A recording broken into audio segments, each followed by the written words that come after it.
In this video, I am going to teach you how to turn off work anniversary notifications on LinkedIn. This helps keep your profile updates more private if you prefer not to broadcast changes. Make sure you are signed in to your LinkedIn account before starting. Let's get started. First, click your profile icon at the top right corner of the LinkedIn homepage. This will open a drop-down menu with different account options. Next, choose Settings and Privacy from the list. This will take you to your account preferences page.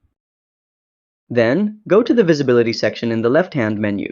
This section controls who can see your activity and profile changes.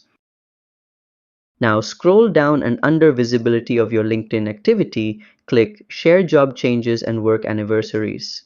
Here you can manage whether LinkedIn notifies your network about these updates. Finally, toggle the option off to stop sharing your work anniversaries. Your changes will be saved automatically. And that's how you turn off work anniversary notifications on LinkedIn.